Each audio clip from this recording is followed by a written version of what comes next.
Anyway, so I've gotten a lot of emails. Wish we could be there. Please record, and we will be posting it on my YouTube channel. But it will be turned off before the drawing, which will be at the end. It's mainly going to be the talk that I'm giving on the book, okay, which is what we're doing today. All right, I'm going to wait just a little longer. One thing I thought that perhaps, because I like to start with an opening meditation, but it is a little disruptive if people start coming in during the meditation. So one thing I thought I would do, because probably not everybody here has the book already, is just give you a little idea of what the book is, how it's structured. There are actually three parts. And I'm going to talk more specifically about what this journey is, but just to give you sort of table of contents. The first part is about how we create reality in the sixth dimension and why that's important. You know, chapter one, the big picture, and each of these have a meditation at the end. The meditation for that one is connecting to your soul mission. Chapter two, a deeper look at sixth dimensional consciousness. And at the end of that chapter, the meditation is to help us connect with all of our resistant parts, of which we all have many. We've been very much programmed into seeing reality in a very narrow way. And I will talk more about that. Chapter three, how we create our personal reality as we get more and more into the awareness that we are responsible actually for everything that we create. The issue is that most people create unconsciously. They don't realize that they're creating out of old wounds and trauma. And the chapter four, which is my favorite, I would say, is we really can change the world. This is how we change collective reality. And the chapter on the meditation on that is planetary healing, planting portals of light. Chapter two is reclaiming, or part two is reclaiming and living in expanded sacred connection. Chapter five is on sacred geometry and other light language, which I had to learn a lot about as I was writing the book, and it was such a gift. So I hope it is as well for you all. Chapter six, sacred architecture, sacred sites, and the frequency of our structures. Chapter seven is time, timelines, and timelessness. There is a physicist that says there isn't time, but what we know so far, and of course, we're all in some ways kindergartners in this process, is that as you go out of the third dimension into fourth dimension and beyond, we move into a place of where all time is simultaneous. So when you get to the higher dimensions, time really shifts. So I talk about that and why we're carrying trauma in our DNA from other lifetimes. And the meditation in that chapter is how to deactivate. All right, and part three, I'm almost done. It's Pathways to New Earth through Empowerment and Compassion. And there are only two chapters there. One is Steps to True Empowerment. I'm going to do great today, huh? Steps to True Empowerment, the Antidote to Control. And chapter 9 is A Joyful New World. Okay, that said, we probably have everyone who's going to show up. So if you would, just go ahead and close your eyes.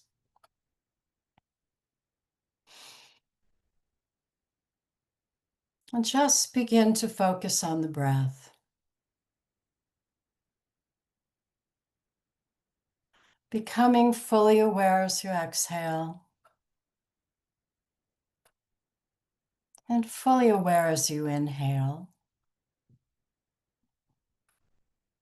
And take a moment to go more deeply inside and just notice how you feel.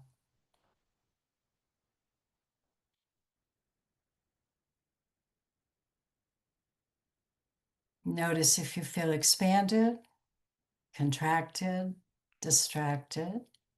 Just notice that for a moment.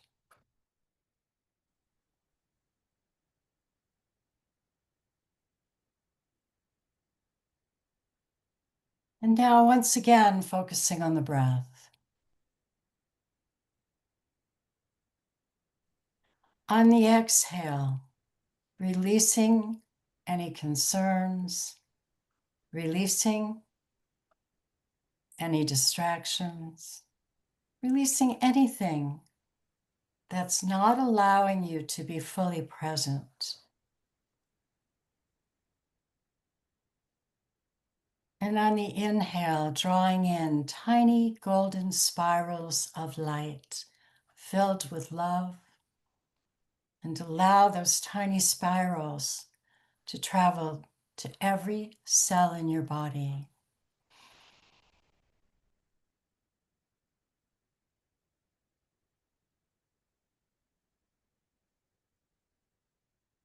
And just notice as it travels, as it begins to activate your cells, your heart begins to feel more open. Your whole energy begins to feel more expanded.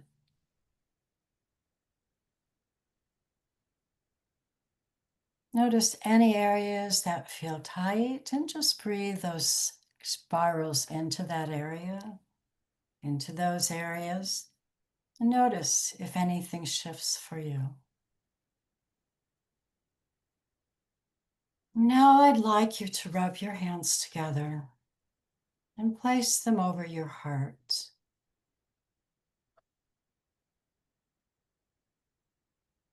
And just begin to breathe even more deeply, allowing the breath to enter the heart area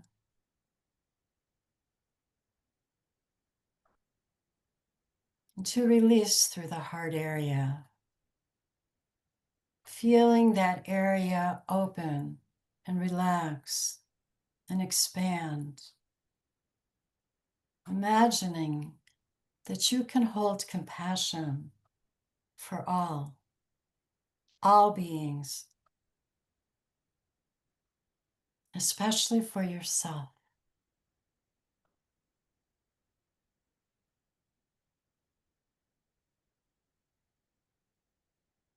Just allow that energy to flow through you, noticing your heart expanding and expanding and expanding.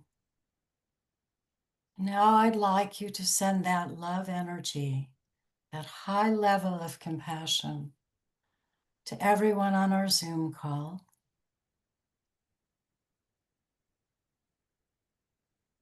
And to allow yourself to receive it. Notice how it feels.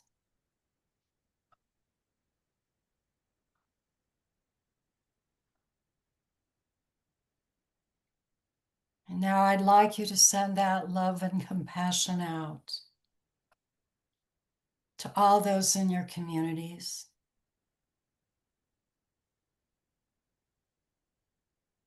to all those in your geographic area, and ultimately let all that go around the globe,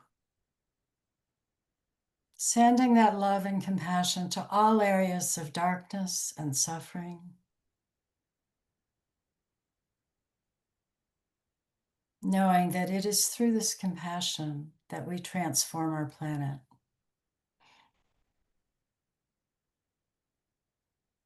And now, whenever you feel ready, just go ahead and open your eyes and take a moment to notice if you feel any differently than you did when we started.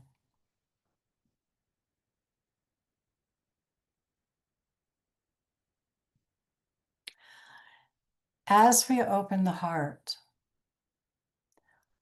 we naturally put ourselves into a higher frequency. Our fifth dimensional frequency, one of the main qualities of it is unconditional love for self and others, all others, whether you agree with them or not.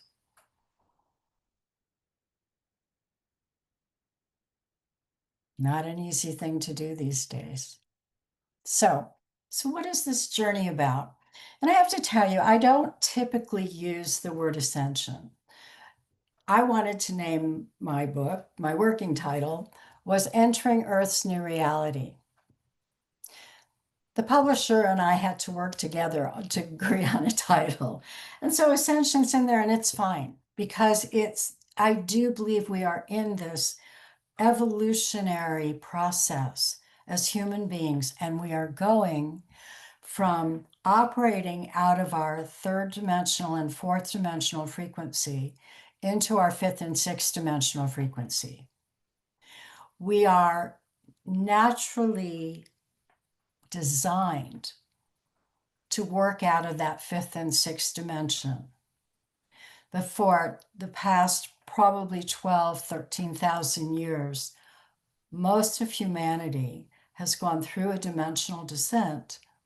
Those of you who are familiar with Atlantis and Lemuria, and now more and more other sacred advanced cultures are being discovered on the planet, or at least remnants of them,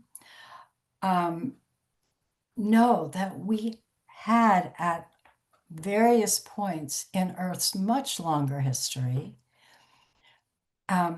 civilizations that really operated from loving higher consciousness, where all were honored, where there was peace, where there was harmony, where there was no longer suffering and struggling for just getting through life, where people just naturally understood we are all interconnected and we're all here to support each other. So, in going through that dimensional descent, why would I even say that? Well, I have a lot of reasons. You have to read my books for a lot of that. But just on a physiological level, we have 12 strands of DNA. Those strands are not random. Everything in our bodies, everything in the earth has a purpose. Western scientists operating from a very narrow bandwidth it didn't have the ability to know what those other 10 strands that we weren't, they knew we were operating off of 2 of the strands, and they called the other 10 junk because they couldn't think outside their box, so to speak, to realize how could those possibly be junk, right? They serve a really important purpose, but they have been shut down. And now we're at a point in history, despite the craziness that's going on right now in the outside world, of reopening these strands of DNA. And as we do that, we take this evolutionary journey. I believe it's happening for most, if not all, of the people on our planet right now. However, most people are unconscious of it. Those of you who've shown up for this call know this is going on. You might define it differently, which is fine.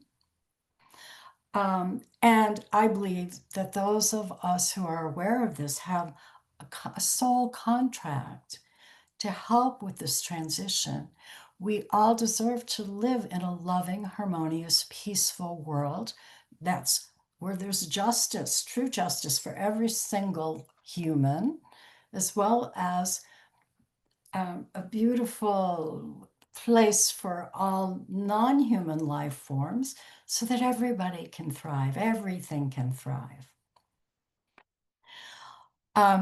What's happening as these strands are reopening is that, and it's little by little, I feel like we're at the very, very beginning of this. So I doubt there are many people on the planet that are actually operating off of 12-strand DNA. I don't even know if there are any. But I know that it is a possibility. And as we go through this evolutionary process, I believe more and more and more of us will be able to do this. Indigenous cultures that were not invaded by colonialism were able to keep this much longer, by the way. And the other way that, so this DNA opening is is a sort of bottom line to what's going on now. What also happens, though, is that we're in such flux and change, and nobody knows what's real anymore. Get on your internet and ignore half the stuff because it's probably not even happening. We don't know. So, what do you do with that? Some people are getting really scared and they're trying to pull in old ways that they believe will keep them safe. Other people are more willing to be the pioneers here, to go forward and say, okay, yeah, maybe I was told this stuff was crazy when I was younger or a kid, but it makes sense to me. I can feel it, I can experience it. Another way I know about this dimensional descent was when I went to Egypt 20 years ago on a shamanic journey. And we had a wonderful Egyptologist who knew quite clearly Egypt was far older. The Sphinx, the pyramids were far older than if you get on Wikipedia, it tells you. And who also said it was not made from slave labor, it was made from people using anti-gravitational rods to move these huge stones. And then the interesting thing to back up what he said was when we were in a temple, very ancient temple in the south of Egypt, which is the other side of the country where, Gaza and Giza, the pyramids and the Sphinx are pretty much north of in Egypt. This was far south in an ancient temple. And I walked in and I saw a hieroglyph of two men standing opposite each other with with rods. I mean, it didn't say it's anti-gravitational. And there's this huge stone hovering right above it. And I saw this over and over again, different aspects of this as I went through Egypt. My personal view is, and I think others back this up, is that Egypt about 12,000 or 13,000 years ago was exceedingly advanced. It was very much a fifth and sixth dimensional culture. And then it went through a descent. And by the time you had the pharaohs, you were already in a much lower frequency. So and if at any point people have questions or comments, feel free to, raise your Zoom hand and or put something in the chat. Becky's going to help me with that. Okay, so what is 5 and 6 dimensional frequency? What does that mean? Well, I mentioned a little bit about fifth dimensional frequency. It's when we are operating out of unconditional love of self and others. It's also when we're operating out of unity consciousness. And what that means is we understand, not just intellectually, but with our whole being, that we are interconnected with everything. We are part of this giant hologram of creation where we hold all of creation inside of us, as well as we're part of all creation outside of us. And once we understand that, it really shifts our worldview. And the third characteristic, which is primary, is unbridled creativity. So it's a very vibrant energy. We're not stagnant. We're always growing and opening and coming up with new ideas and new ways to do things. And there's a lot of teaching, as I'm sure many, if not all of you know, about 5D, and that we're moving into 5D. Lots of good teachers out there doing this. So why did I add 6D? It was not to make this more complicated, trust me. And I had to really think about that because this is ultimately, if we can release all our resistances, this is ultimately a very simple process. What makes it so difficult is thousands of years of programming, not to minimize that. 6D is actually what scientists call the quantum field. It's what Plato called the world of forms. And I remember back in 1964 when I was a freshman in college and I took Philosophy 101, and my professor talked about the world of forms. He was very boring to start with, let me say this. Secondly, I don't think he even understood it. And I just blew it off. I was 18, I didn't care. About 2 or 3 decades later, probably more when about 2 decades later, maybe not even that long, I had an epiphany one night. I thought, oh, wait a second. I understand what he's saying. That there's, and I don't know if I just can describe it verbally, I talk about it in the book, but that in addition to our material reality, which we call 3D, there is a whole world where any quality, any feeling, any idea that you have exists in its energy form. So whether it's my glass of water, which will not look like my glass of water, it'll be the energy of my glass of water, or the idea of world peace, or the idea war is inevitable, or whatever idea or object we can think of is in its energy form in 6D, in the quantum field, in this world of forms. The Native American elders called it the field of plenty. All right, so this isn't new stuff, but it's been pretty repressed for a long, long time. So the next piece I'm going to do, and Becky, if you would do a screen share on this, is talk about how we've been programmed perceptually and how we're expanding our bandwidth.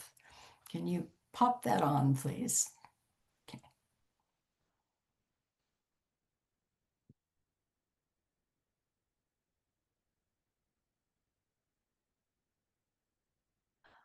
Okay, so I was doing some live teaching some years ago and created this chart, but mine was like, it was on a file folder and messy. And my wonderful assistant, Becky, took these ideas and put them into a beautiful chart. So that's much more readable. All right, so this column right here is our conditioned view of reality on planet Earth in 3D. It is the column that the majority of us have um, uh, been programmed with and thought was reality. As we're opening up more and more of that DNA, we're beginning to understand maybe reality is a lot bigger than we think. We're beginning to take in ideas that would have been considered, and despite many people still are considered, crazy, or of course not, or however else you want to say it. And we're beginning to understand there's a much bigger and bigger and bigger picture of reality. That what we call reality in this column is exceedingly limited, and we are exceedingly limited. So we begin to come from a higher and higher dimensional view. Our perception expands. And how much it will expand is probably infinite, or our ability to expand it. Again, I feel like we're at the beginning stages of this evolutionary piece. But I do believe it's important to realize that how narrow this conditioned view is. If you look up here, we have the collective unconscious, which Carl Jung started defining. It is in many ways the sixth dimension or the quantum field. It is the collective. There's a personal unconscious, and this is the collective unconscious, where all thoughts and qualities exist. And we can tap into that. And, you know, many of you have heard of the 100th monkey, where the monkeys on one island learned something new, and then monkeys on another island far away suddenly started doing it too. As humans, we've seen this. One person comes up with what they think is a brilliant invention, and somebody on the other side of the planet is doing the same thing at the same time. It's tapping into this collective unconscious. And as we expand our bandwidth, we have more and more access to this. We also have more and more access to our personal unconscious. This is how we are allowing ourselves to heal. Those of you that know my work, that have read my Activating Your 5D Frequency, know that part of being able to shift our frequency into 5 and 6D is navigating through the fourth dimension that holds our wounding and our traumas and is often stuck in the personal unconscious. We're learning to bring that more and more into consciousness so that it can be healed, bringing our shadow more and more into consciousness so that it can be integrated and owned. When we do that, we propel this evolutionary process to continue.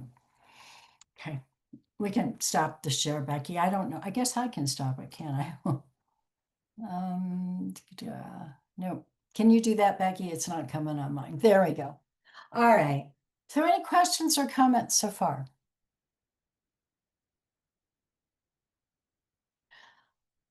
All righty. Let me look here.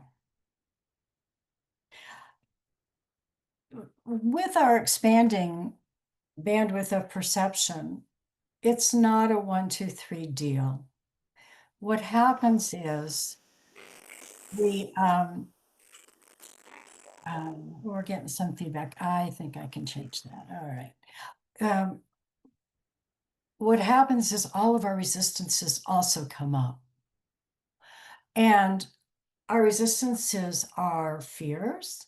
They're old beliefs that say, no, we can't do this. This isn't possible. It's personal beliefs that hold us back. I'm not up to this. You may feel like you have a mission, which personally, I think you all have a mission to help in shifting the planet. But so many people have carried trauma in their cellular memory that it's very scary to step forward and allow yourself to fully shine. And when we step forward and shine, we help the whole planet shine. We move away from all the suffering and ego agenda. So, all right, I just kind of got myself on a track where I have to pull myself back here a little bit.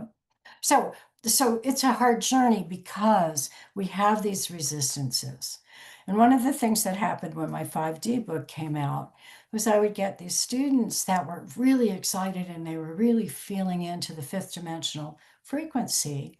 And then they'd get really upset because the next day they'd be crashing back into a more contracted third dimensional state.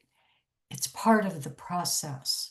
We don't grow linearly, we grow more in spiral. And so we move forward and then we'll pull back a little because we're humans. We're going to stay humans. And we may know things, but that's not fully integrated yet in all of our cells. And that's what this evolutionary process is asking of us, is to, one, be gentle with ourselves, to notice as we're expanded and really notice it feels great. You know, it's self-propelling in that sense, but also understand we are going to have those bad days or bad hours or bad weeks. They get shorter, okay? But again, that's part of the process that we're in. Okay, I'm just going to read a couple of things from the book. But before I do, I want to do what I forgot to do at the very beginning, which is if you would like to participate in the drawing, please put your name and email address in the chat room. That's going to go on when I'm finished with the presentation. And I'll remind you again before we do the longer meditation.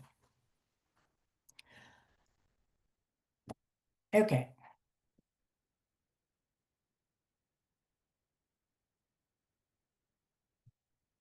All right, so this is under the section Your Life in Higher Frequencies. When we're activated and living from our 5D expression, we've opened our hearts to hold unconditional love and compassion for ourselves and all others. We understand viscerally that we are interconnected with all of creation. We are each like a cell in this great tapestry of consciousness, an essential cell. Each of us, with our individual gifts, is essential for our world to be shining at its full, most loving potential. We've released judgment, patted our little egos on the head, and kept them from taking charge. We find that with our expanded bandwidth, our ability to live in the bigger picture keeps growing. Adding our sixth dimensional consciousness, understanding how it is both part of us and how it relates to living from our 5D expression, we're then able to step into heretofore unimagined creativity. When we understand how 6D and 3D interact, which reading the book you'll understand more specifically, we understand more deeply how we can live in the manifested world on Earth and together create a new reality based on deep compassion and higher consciousness. Self-serving agendas disappear because their limitations, never mind the suffering they cause, are seen for what they are and thus will not be chosen. So imagine for a moment that everything you do throughout the day is from the consciousness that you are a divine being and that you create your life from this place of divinity. When you want to change, want growth, want something to serve the forces of love more actively in the universe, all you need to do is to continue to energize those visions in 6D. Obviously, I explain that in a lot more detail because there is a specific way that 6D and 3D interact. And as we understand that, we understand more specifically both how we've already created our reality and how to shift that reality. Okay. Again, any questions or comments?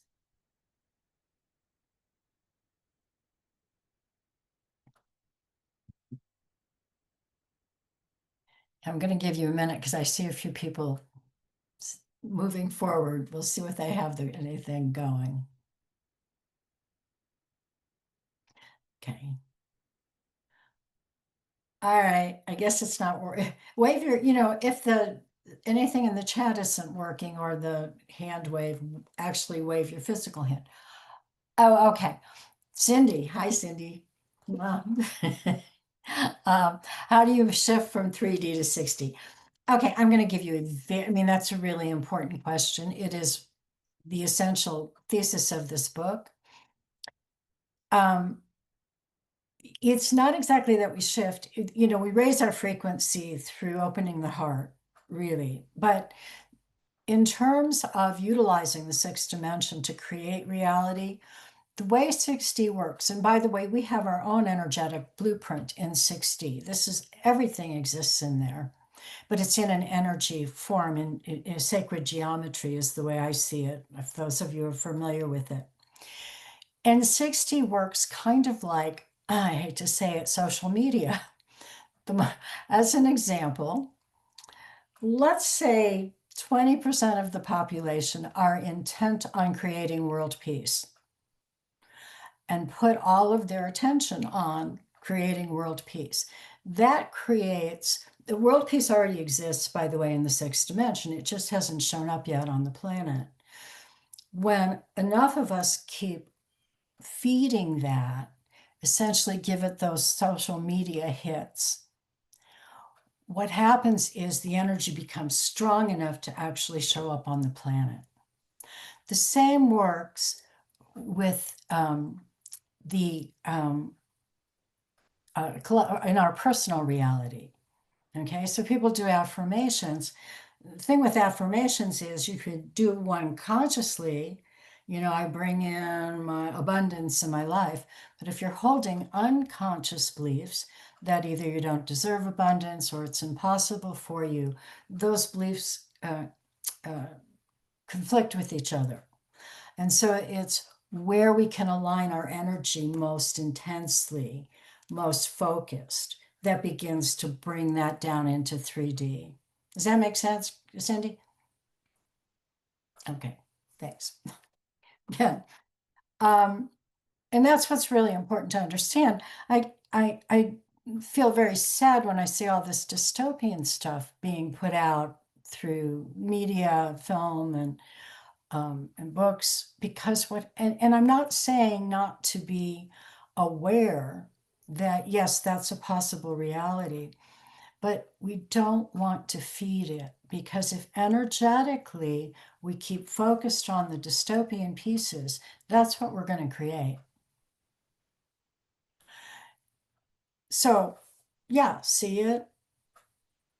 Don't watch a lot of news, but sure, stay on top of some of the stuff that's going on. It's quite a time on the planet.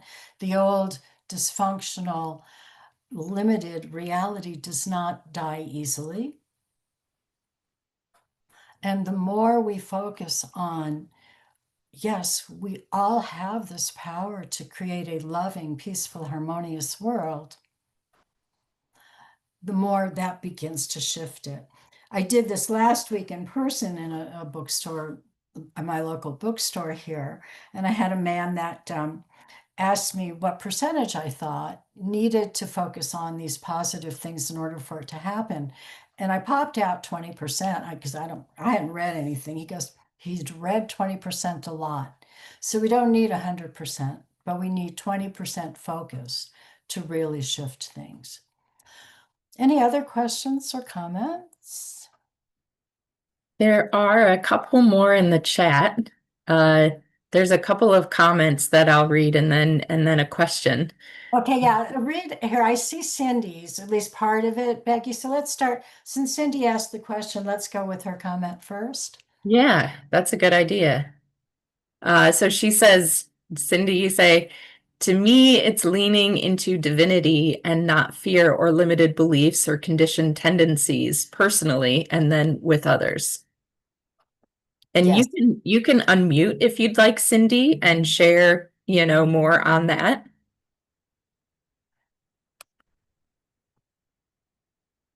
Did that help you?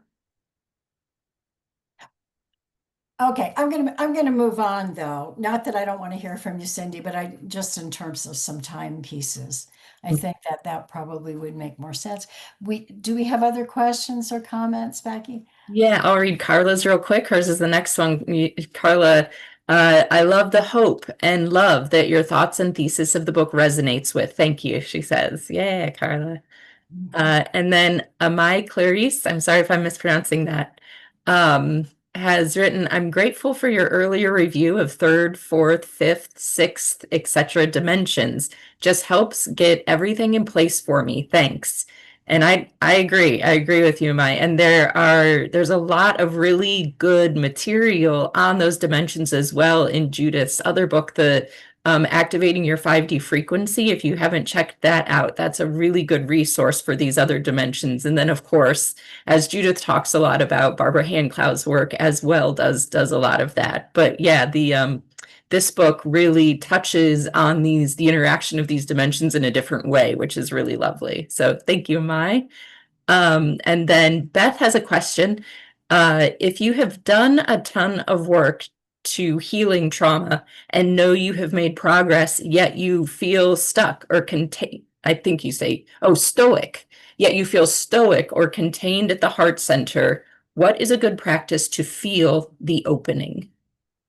Okay, that's a great question, Beth. And one of the things, one of my contributions, because I am a therapist, is that I understand the psyche, so I can address those kinds of questions, which I do to some degree in the book, not in those words, however.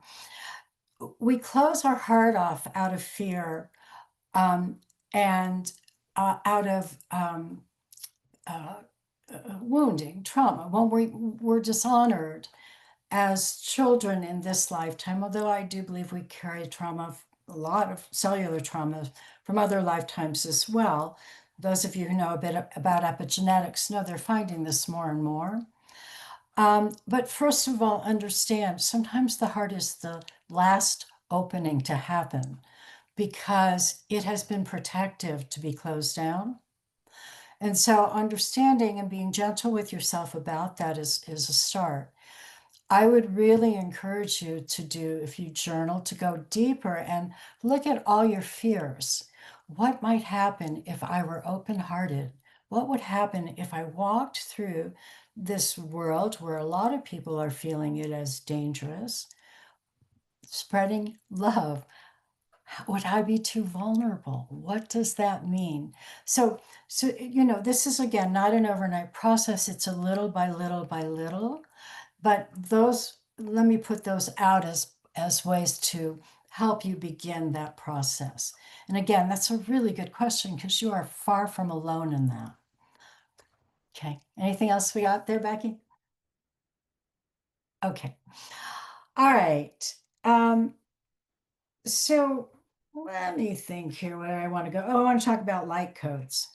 All right, so that was my subtitle. I was really surprised that I don't know if any of you are writers here that have worked with publishers, but and Inner Traditions is probably one of the best publishers on the planet, in my opinion. They're wonderful to their staff, they're wonderful to the environment, on and on and on. But nonetheless, they're publishers and they have to market things in the way they think is going to work. So, but as an author, I was able at the very beginning, once I got my contract, to put out a lot of possible subtitles and titles. And that was 2 years ago. By the time the book gets to the point where they have the titles, I had totally forgotten, quite frankly. I would not have thought this was a good subtitle for the book. However, in rereading the book, it is a really good subtitle. It really works. So even though I didn't pick it, I do think that it works because as for opening this DNA, there's something else that's going on. Many of you are already aware the planet is being bombarded with photons. The sun is putting out all these flares. Our sun actually is in a neural network with other central suns. Our sun Sol is SOL is our central sun. Alcyon is the central sun for the Pleiades. I'm blanking on the central sun for this Sirius, but and there's one more, and I've forgotten offhand. It's all in the book. All these suns hold high consciousness information, and they send it to each other. I think our sun is a little bit behind, but we're getting that information, and it's coming out as solar flares. Those of you who are highly sensitive are often thrown off by this. And again, I think people in general are getting thrown off with not knowing what's going on. Photons, light holds information. The information that come from higher dimensional star systems and societies is being and that we carry. Don't forget, we're a hologram, we're part of everything. So we carry these light codes. It's activating those light codes so that we have access to more and more information. And that was the bandwidth, the perceptual bandwidth I was talking about. All this information is coming in that's helping us expand our bandwidth. This is coming in through our intuition. It's coming in through our cells. It's not coming in through the internet, which doesn't mean you can't find ways to articulate it through teachers, through reading. But this is something we're all beginning to feel. You may be having these dreams, you may be having these memories. One of the reasons I have sort of a contradictory reason, which I write about, I have a very clear memory of a lifetime that I had on this planet, probably around 2000 years ago, where I was born into this beautiful advanced society. It was little, it wasn't like Atlantis was already gone. And of course, we know Atlantis also had its issues. Lemuria was long gone. But it was a small kind of a village, is how I imagine it, where every single soul that was came in, every single baby was seen for their soul, seen for their gifts, honored. Everybody lived in comfort. It was a time, however, on the planet where patriarchy was taking hold of it. It was in the area around Greece, someplace around there. And so, one, I can remember what it felt like to be in that community. I also feel I've been in those star communities, the Pleiades, other star communities, as have probably all of you, whether you can remember it or not. And the reason remembering is important is it gives us models of how we can create this. Simultaneously, that lifetime ended very traumatically because I had gone with my family to what I think is now Athens.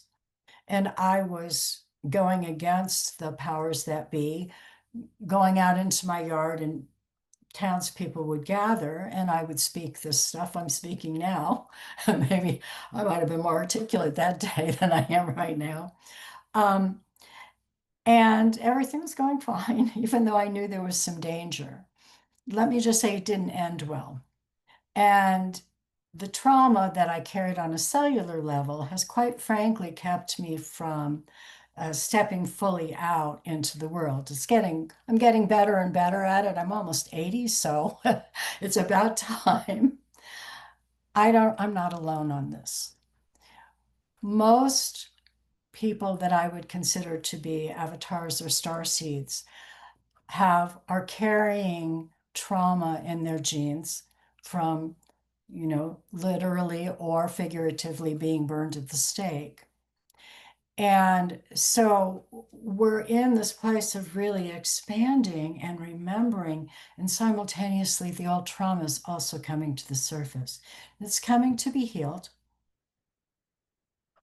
but it's very rare that um, any of us don't have some of that. It may not be dramatic, but it's there. So that's another piece I talk about that a lot in my books as well. So anyway, these light codes are giving us lots and lots of information. And the more we can allow ourselves to use that in a loving and positive way, in whatever way we're called to do. Some people are supposed to be more public. Some people do it very much behind the scenes. You could be doing it raising your garden. Everything is frequency, everything is energy. So putting out that energy goes into that giant hologram of creation and begins to change it little by little by little.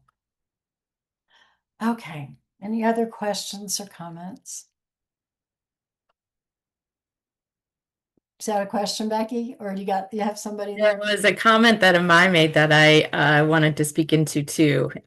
Just for everyone, she says, I have Judith's book on the fifth dimension. It's been a while since I've read it, but I can easily go back for a reread at any time. Thanks. Yes, and that is what's so brilliant about all this material. Once you have it, you have it. Thanks, Mai. Um, okay, so next we're going to go into a longer meditation, and this is going to be about remembering. I'll say one more thing real quick. Did you want to share that list of the Thank you. Yes, yes, yes. yeah. Okay. I All right. loved I loved this list, so I want everybody to get to see it. The changes as more star DNA opens, which is you were just talking about. Right. I'm doing a lot of interviews, and some of the early ones asked me, well, what happens when star DNA becomes more active? And I realized I hadn't really thought about it specifically. So I put a list together. Can everybody see this? Yeah, it looks good on my computer. So I'm assuming that it's good, Becky. Thank you. Um, so as our star DNA becomes more active, one thing that I think more and more and more people are conscious of is we become more empathic. And this can take many forms. my personal piece is I'm clairsentient, so I can feel. I can feel what other people are feeling. I'm very lucky because I was able to put boundaries on it. This happened to me probably about 20, 30 years ago, so that I can work in session with people and I can feel what their feeling is, but I don't have to go out into the world and feel it all over the place because that doesn't help. So do be aware as you open, you're going to open telepathically as well. All of a sudden, might get a sense of what people are thinking. You might hear something inside that's letting you know what's going on wherever you are. These are gifts, and learning to create those boundaries makes them work for you. Otherwise, it can be overwhelming. Um, Deep compassion. And what I like to say is that we move into this loving neutrality. So we live in this very polarized world. And in fact, the third and fourth dimension are polarity dimensions. If we get stuck on one end of the polarity, it doesn't matter which one, we feed the other side. So if we look at world suffering, if we look at the pain and the dysfunction in what I'm going to call our current, but the old world, um, what we are being asked to do is, and which happens as our light codes, or allows us to do as our light codes get more activated, is become a loving container for all that is.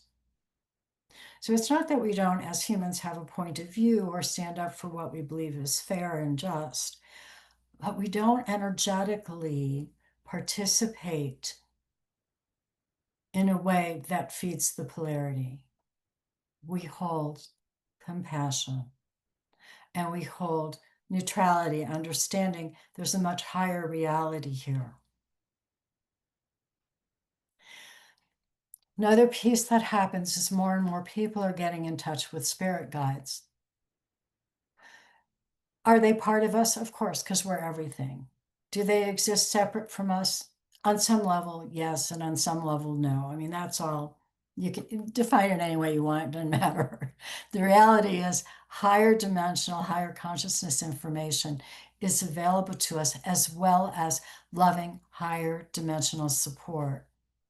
So it doesn't matter if they're part of us or they're literally outside of us helping us, but it's there, and more people are feeling this and having access to this and learning how to go inward, whether it's through meditation or yoga or dreams or journaling. It doesn't matter how you do it, but learning to be quiet enough that you can hear, feel, sense higher dimensional guidance.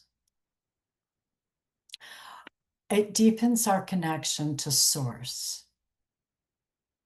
God, Goddess, divine, big hologram. It doesn't matter what you call it. We're all interconnected. We all have this divinity. And as those light codes activate our DNA or get activated in our DNA, then we are able to hold that more and more and feel that more and more, so that we no longer move in separation consciousness. We move into a unity consciousness that is a loving consciousness. We have flashes of insight. The reason I have on there holograms in the Temple of Alcyon, I've been told and I've felt, there are a lot of intuitive people that give you readings, and nobody's going to give it a perfect reading. You have to really feel into, whoa, does this resonate for me? Well, I received a reading that I was teaching at the university. I love this because it's part of this grand universe we're in, on Alcyon, which is part of the Pleiades. And it's a university. There's a beautiful temple there. And the Egyptian temples, by the way, and I write about this and explain it more, are, and I believe they came from Atlantis. They're sort of prototypes, or they've used temples of Alcyon and other star civilization temple models. and created them here. They're and it's amazing because they're still around. They've been desecrated in many ways, but and they're old, but they're there. Anyhow, so there's a university where beings from all over the universe come to share information and to learn. And I'm teaching there. There's really all time is simultaneous. So this is going on while I'm doing this. And so I was thinking about it and I thought, how they're coming, it's one thing to teach in a multinational uh, college or university. How would you communicate to beings from all different star civilizations that have very different ways of communicating? And what I realized, and this is very sixth dimensional, is that this, um, um, I'm sorry, I just saw the chat, which distracted me for a minute. That the way they do it is that I could see myself as a teacher and I put my hand out and I created this hologram. And that hologram had all this information. And these beings that were all from higher consciousness civilizations knew how to read it. They knew how to see the frequency in it and could communicate with me and with each other that way. So that was like a flash of insight I feel was directly happened because another light code opened in my psyche. Highly expanded bandwidth, which I talked about. The trick is we still need to process feelings. So I can be looking at this big picture and understanding, okay, everything that's happening on the planet on some level is serving a higher purpose. It's creating suffering, but how much suffering at some point we're going to get? Okay, let's stop this and change things, that we have the power to do this. So that's all well and good. And obviously, I believe that because I'm teaching that. But we also need to not go into bypass. It's also very sad what's going on. It's also very outrageous in some ways what's going on. It's also scary what's going on. We have a right to our feelings, but not to be um, not to put our feelings in charge, simply to recognize them, to honor them, which for me means express in a non-harmful way. And I have millions of ways to help people do that. And then to release it and stay in the bigger picture. And it's a dance. It's not just always only in the bigger picture. Um, there's a deeper sense of inner alignment and flow. So it feels good as this opens if we allow it and don't resist it. More light is literally getting into our cells. And it helps us tune in to a deep sense of that inner peace and lightheartedness. By the way, part of this evolutionary process is to become more and more lighthearted, to appreciate humor. We are all bumbling through. I connect with Pleiadian guides that are very funny. And that's how I know I can trust the information coming through.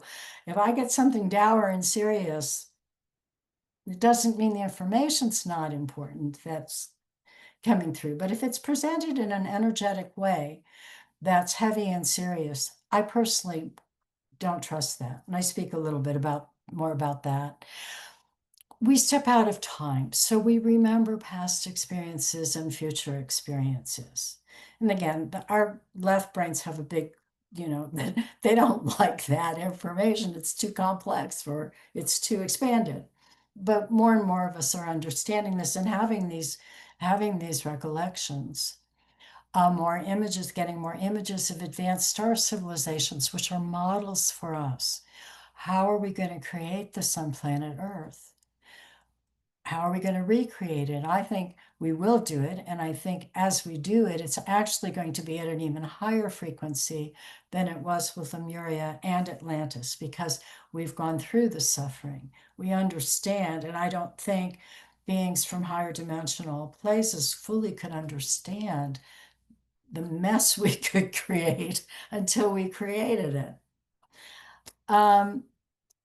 We are more and more tuned into frequency, and then the synchronicities begin to open, and the gifts that are there for us, for all of us, show up more and more and more frequently. So that's what happens from my perspective when that star DNA is activated. There was another question you said,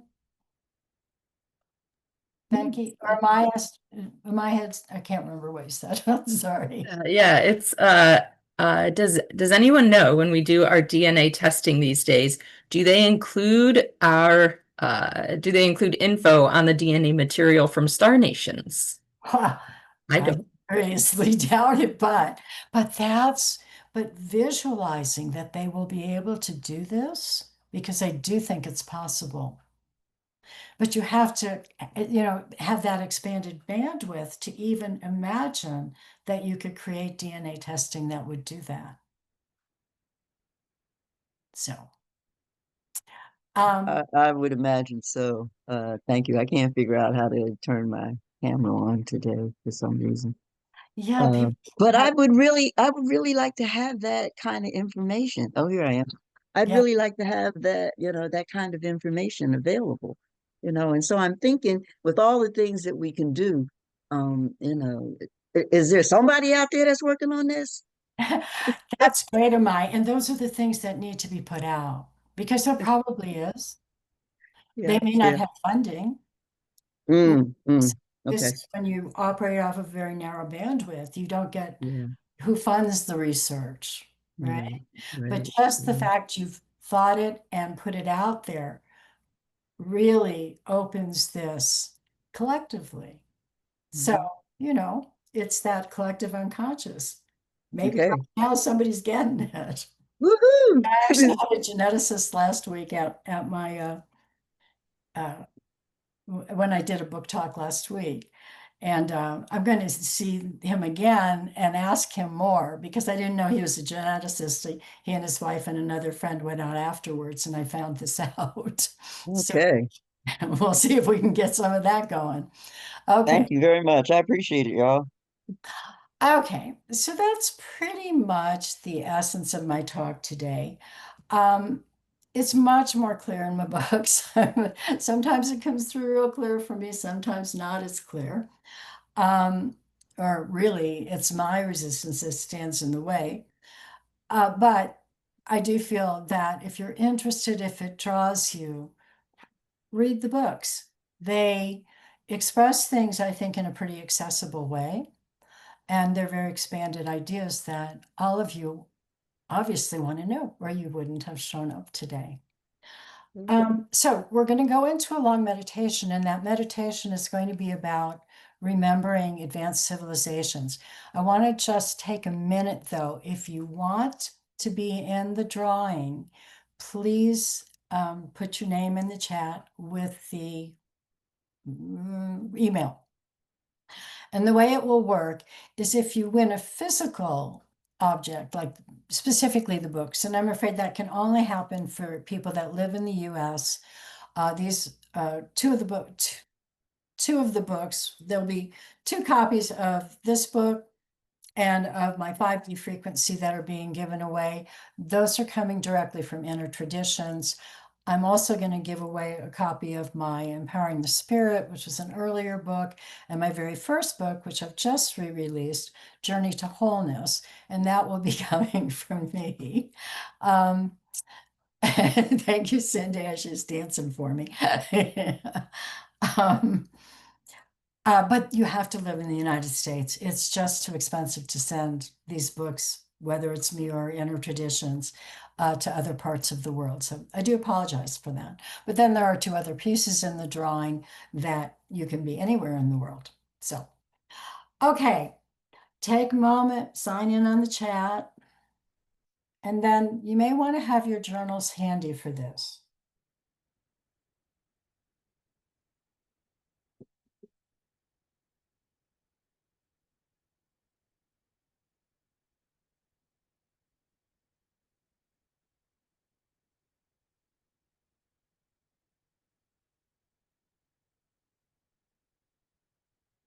Okay. Um, okay. Take a deep centering breath. Closing your eyes.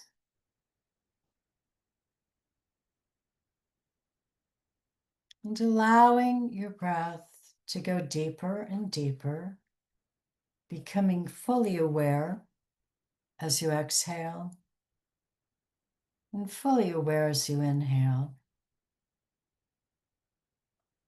Allowing that breath to bring into a deeper and deeper state of relaxation. On the exhale, releasing any concerns, releasing any distractions, releasing any thoughts that can stand in your way of just being able to experience this.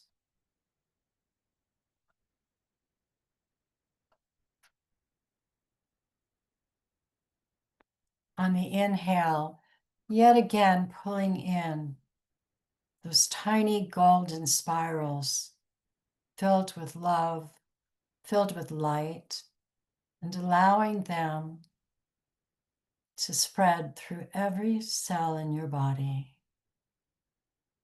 Again, bringing you into a deeper and deeper state of openness and a deeper and deeper state of relaxation.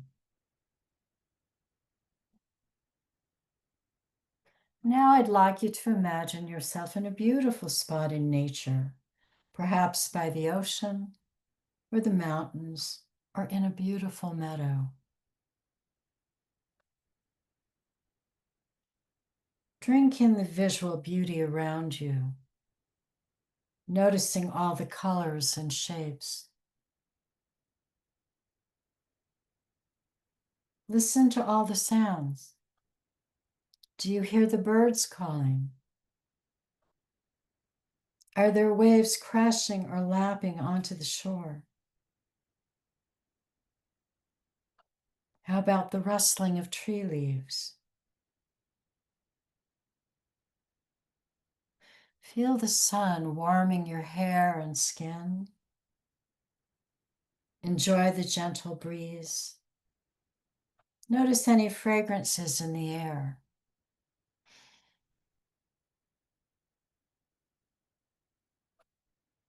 You might want to walk around touching things and feeling their energy.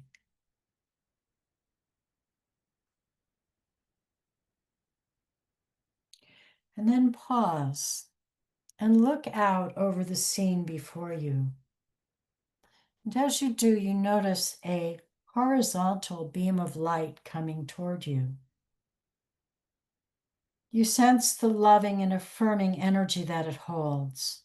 And as it gets closer and closer, you realize it's carrying a small vehicle. Perhaps one shaped like a star tetrahedron or Merkaba. The vehicle lands in front of you. Its door opens, and you step inside. You find that there's a place for you to sit and feel secure as the vehicle begins to move, carrying you gently through time and space. When at last you land and step out of this vehicle, the sight before you takes your breath away. You're overlooking what appears to be a magical city. Its structures, which look as if they've been made of shimmering light, are colors you may have never seen before.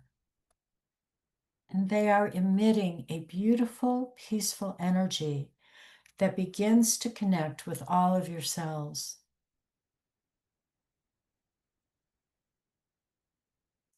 As you walk closer, you begin to feel yourself growing lighter and lighter. You sense there are others all around you, and when you get closer, they too are shimmering and emitting this energy. Smile at those you meet and see that when they smile back at you, you feel warmth and comfort moving throughout your body.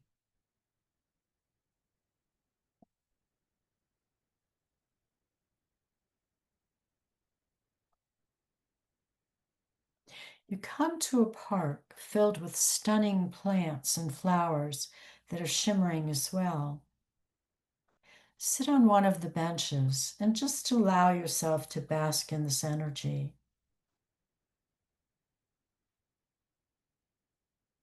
As you're sitting there, a guide shows up and sits next to you. You may wish to dialogue with this guide, asking about where you are and why you're there. They may have some important wisdom for you to take back to your current 3D life.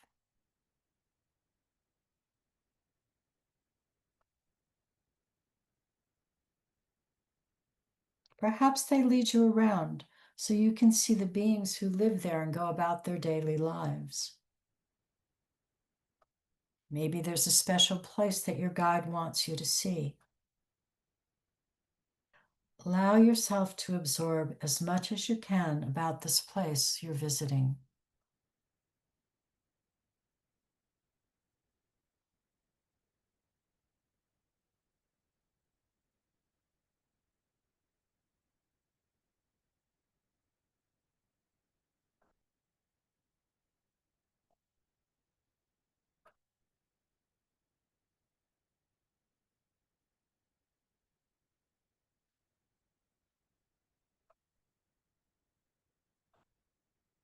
When you feel ready, your guide walks you back to the park and to the vehicle that transported you here.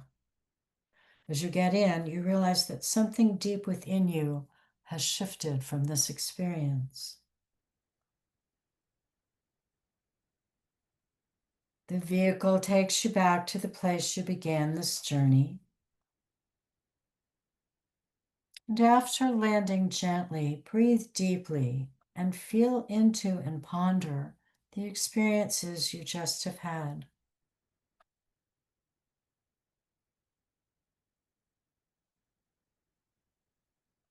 Now slowly allow yourself to come back into the room you're in, wiggling your fingers and toes to help you get more fully back into your body.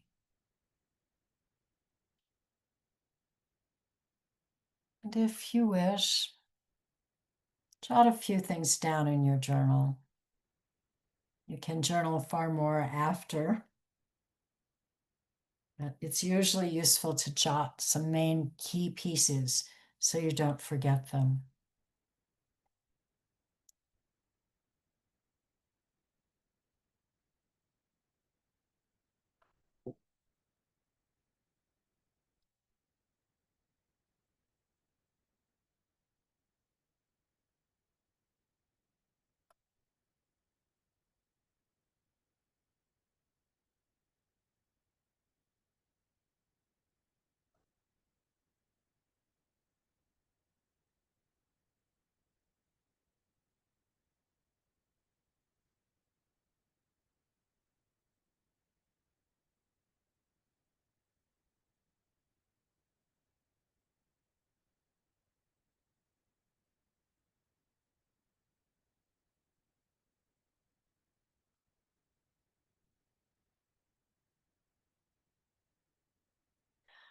Okay, folks.